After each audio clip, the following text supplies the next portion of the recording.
नमस्कार. मी भाऊ तोरसेकर. तुम्ही बघत आहात प्रतिपक्ष.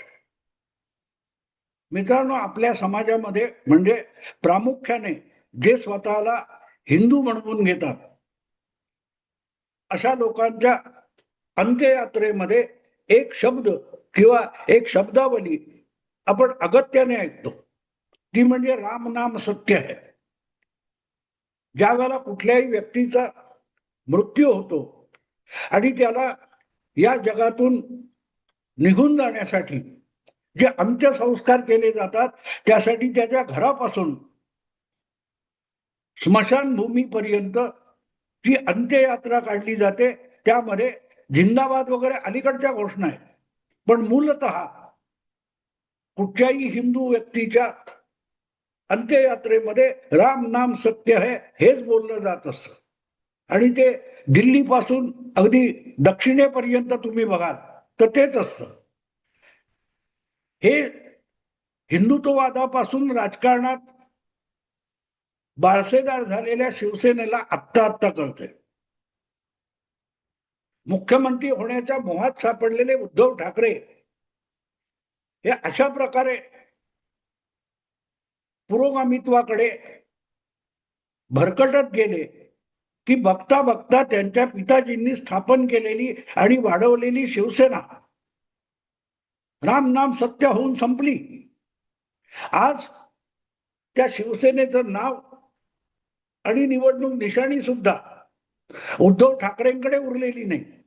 पित्याने मोठ्या विश्वासाने जो पक्ष आणि जो वारसा उद्धव ठाकरे यांच्याकडे सोपवला होता, तो उद्धव ठाकरेंना सांभाळता आला नाही आणि ते शिवसेना नाव किंवा निवडणूक चिन्ह धनुष्यबाण हे एकनाथ शिंदे घेऊन गेले. बाप पळवला, पक्ष पळवला हे रडणं सोडून द्या. पळवण्यासाठी ते तुम्ही फेकून दिलं होतं हे विसरू नका. तुम्ही तुमच्या घरातला कचरा अडगळ जेव्हा रस्त्यावर फेकता तेव्हा रस्त्यावर येणाऱ्या जाणाऱ्यांनी ते उचललं, त्याला त्यातलं मौल्यवान गोष्टी कळल्या. आपण बघतो ना, कुठेही कचऱ्याचे ढीग पडलेले असतात उकिरड्यावर, त्यामध्ये सुद्धा काही लोक पुठ्ठा प्लास्टिक वगैरे बाटल्या काहीतरी गोळा करत असतात. कुत्रा, मांजर, घुशी, लहान लहान किडे मकोडे सुद्धा तिथे घोटाळत असतात.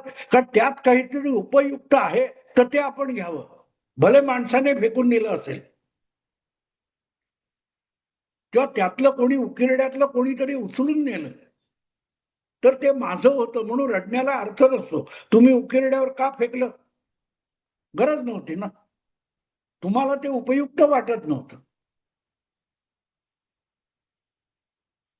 मराठी बाणा, मराठी अस्मिता यासाठी सुरू झालेली संघटना पुढल्या काळामध्ये जवळजवळ 60 वर्षापूर्वी सुरू झाली आणि 20-25 वर्षांनी हिंदुत्वाकडे वळली आणि बघता बघता मुंबई ठाण्यातली शिवसेना महाराष्ट्राच्या कानाकोपऱ्यात जाऊन पोहोचली. ती हिंदुत्वामुळे पोहोचली होती आणि उद्धव ठाकरे यांना ती वारशात मिळालेली होती. पण मुख्यमंत्री पदाचा मोह इतका झाला की उद्धव ठाकरेंनी आपल्या घरातलं सगळ्यात मौल्यवान असलेलं हिंदुत्व उचलून उकिरड्यावर फेकून दिलं. आता ते कोण उचलेल त्याचा अधिकार होतो, ते पळवलं म्हणता येत नाही. आणि एवढं सगळं झाल्यानंतर ते हिंदीत काय कुठचा तरी एक व्हिडिओ ऐकत होतो, एका हिंदी सिनेमाचं गाणं त्यात कोणीतरी कोट केलं. ममता बॅनर्जीला आता एकदम इंडी आघाडी आठवली आहे. जी ममता दिदी इंडी आघाडीच्या स्थापनेपासून त्या आघाडीतल्या विविध पक्षांची गोची करण्यासाठी प्रत्येक संधी शोधत होती.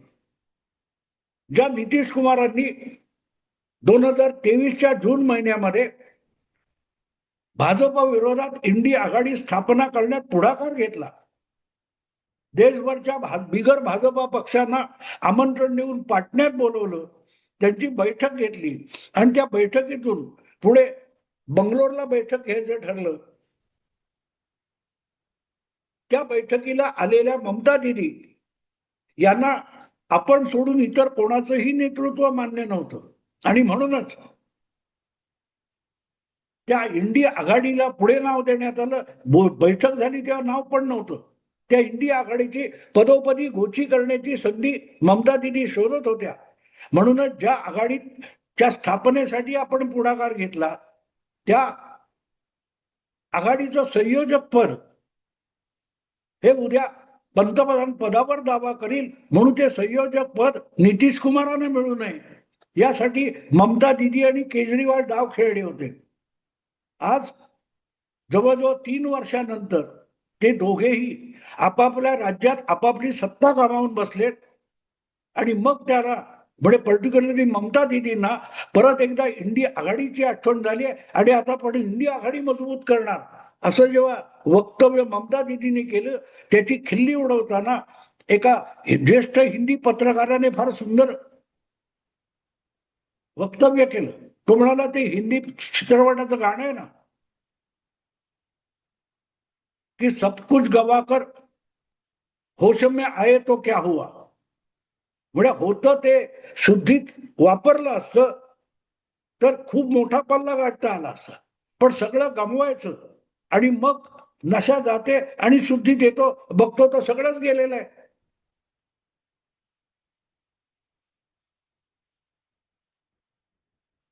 हे ममता दिदीच्या बाबतीत झालं नाही, उद्धव ठाकरेंच्याही बाबतीत झालेलं आहे.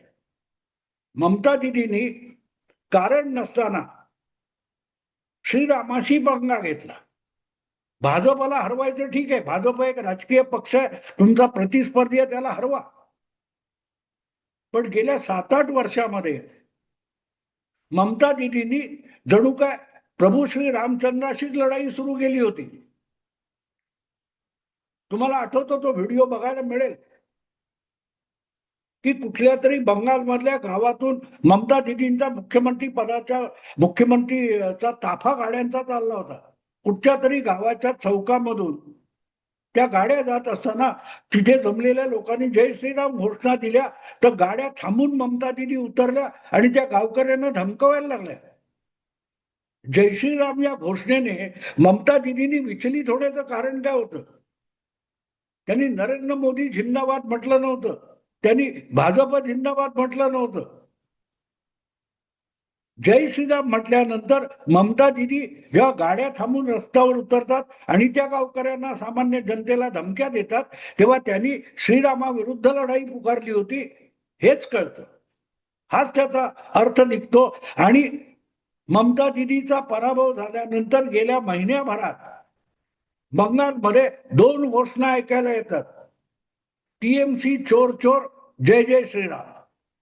कोणीही भाजप जिंदाबाद बोलत नाही, कोणी मोदी या अमित शहा जिंदाबाद बोलत नाही, कोणी काय तो शुभेंदू अधिकारी जिंदाबाद बोलत नाही. प्रत्येक जण ममता दिदीच्या तोंडावर आणि टीएमसी वाल्यांना ठोकताना जय जय श्रीराम म्हणतोय. कारण बंगालमध्ये ममता दिदीचा पराभव जय श्रीरामाने केला, प्रभू श्रीरामाने केला. उद्धव ठाकरे त्या रामाला विसरले आणि नियतीने आणि जनतेने ठरवलं की यांचं रामनाम सत्य केलं पाहिजे, रामनामच सत्य आहे हे हिंदुत्वात विसरलेल्या उद्धव ठाकरेंना पटवणं आवश्यक आहे हे लक्षात आलं आणि सब कुछ गवा के होश में आए. पक्ष गेला, नाव गेलं, निवडणुकीत जनतेने आपटलं, विधानसभेत आपटलं, काय त्या नगरपालिका जिल्हा परिषदेत आपटलं, 5व्या 6व्या नंबरचा पक्ष झाला. तेव्हा उद्धव ठाकरेंना आता शुद्ध येते. मग त्या बातम्या येतात उद्धव ठाकरे परत भाजपकडे जाणार का वगैरे. मला त्याच्यात इंटरेस्ट नाही. गेले तरी फरक पडत नाही, नाही गेले तरी फरक पडत नाही. कारण आता भाजपला उद्धव ठाकरेंची गरज नाही, त्यांच्या लोकसभेतल्या 9 खासदारांची गरज आहे आणि ती वेळ आलं की आमिष दाखवून फोडता येतात. जो माणूस आपल्या पित्याचा वारसा मुख्यमंत्री पदाचा आमिष दाखवल्यानंतर आपल्या पित्याचा वारसा पायदळी तुडवून निघून जातो. त्याचे खासदार कुठचं तरी सत्ता पदाचं आमिष दाखवलं तर भाजपकडे गेले तर नवल नाही. त्यामुळे उद्धव ठाकरे सोबत घेण्याची गरज नाही. त्यांचे खासदार कसे मिळवायचे हे अमित शहा यांना कळतात आणि ते जाऊ शकतील याची भीती वाटल्यानंतर आता उद्धव ठाकरे आपल्या पक्षाचे जे 9 खासदार लोकसभेत आहेत, त्यांना त्या नारी वंदना काय तो विधेयक आहे किंवा परिसीमन विधेयक आहे, त्याच्यामध्ये पाठिंबा देण्याची तयारी त्यांनी दर्शवली. म्हणजे तुम्ही नाही पाठिंबा दिलात तर तुमचे खासदार पाठिंबा देणार, यावर मोदी शहांचा विश्वास आहे. कारण नाही आणि हो म्हणणं हे तुमच्या बाबतीत आता शिल्लक उरलेलं नाही. जसं ममता दिदीच्या इच्छेनुसार तिचे खासदार पाठिंबा देतील की नाही याची चिंता अमित शहाना नाहीये, तसंच उद्धव ठाकरे यांच्या पाठिंब्याची त्यांना गरज नाही. त्यांचे खासदार कसे पाठिंबा मिळवायचा हे त्यांना माहिती आहे अमित शहाना. कारण उद्धव ठाकरे यांना आत्ता रिअलाइज होते राम नाम सत्य है. सब कुछ गवाकर बैठे फिर होश में आए तो क्या हुआ, ते गाणं आहे ना, नेमकी ती अवस्था ममता दिदी सारखी उद्धव ठाकरेंची झाली. पण गमजा थांबलेले नाही. गमजा फुशारक्या मारणं चालू आहे. याचा वाघ त्याचा वाघ, बंगालची वाघीण एकाकी लढते. अरे तुम्ही वाघाचे बच्चे होतात. बाळासाहेबांनी शिवसेनेच्या स्थापनेपासून जे मानचित्र शिवसेनेचं बनवलं ते वाघाचं होतं. तुम्ही कधी भिगी बिल्ली होऊन गेलात, तुम्हालाही पत्ता लागला नाही.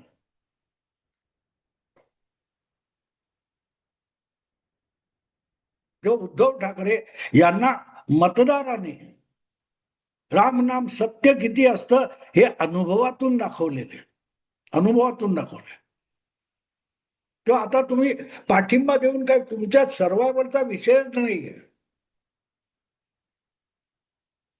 आणि योगायोग कसा बघा, हे आपल्या मुलाचे लाड करत बसले आणि शिवसेना बुडवली. ममता दिदीने आपल्या पुतण्याचे लाड करता करता तृणमूल काँग्रेस बुडवली.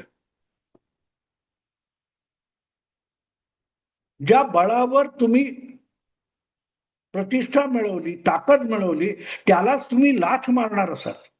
जे कार्यकर्ते, जे सहकारी तुम्हाला उभं राहण्यात मदत करतात, त्यांना पुत्रप्रेम किंवा पुतण्या प्रेमाच्या लाडासाठी तुम्ही लाथाडता, तेव्हा यापेक्षा वेगळी परिस्थिती येत नाही. त्याला पर्यायच नसतो.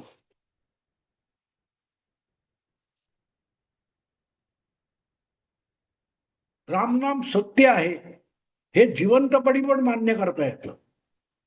ते मेल्यावर इतरांनी सांगायची गरज नसते. तेव्हा आता जी काही विधेयकं येतील, पावसाळी अधिवेशनात म्हणतायत ते महिला आरक्षण, नारी वंदना किंवा परिसीमन किंवा आणखीन काय लोकसभेची संख्या वाढवणं मतदारांची वगैरे वगैरे किंवा नवी जनगणना वगैरे, त्याला आता उद्धव ठाकरे पाठिंबा देणार अशा बातम्या आहेत. पण सबकुच गवाकर काय गरज होती? शिवसेना फुटली नसती, शिवसेना वेगळी झाली नसती, तर कदाचित याच लोकसभेमध्ये उद्धव ठाकरेंच्या हाताशी 18 ते 20 खासदार दिसले असते. नितीश किंवा नायडू पेक्षा अधिक एनडीए मधला 2 नंबरचा पक्ष शिवसेना झाली असती. पण झिंग, नशा आणि पुत्रप्रेम हे नेहमी घातक असतं. त्याच्या आहारी तुम्ही गेलात की तुमचंही रामनाम सत्य होतं. मित्रांनो, आता थांबतो. आवडलं लाईक करा, शेअर करा आणि प्रतिपक्षाला सबस्क्राईब करा. नमस्कार.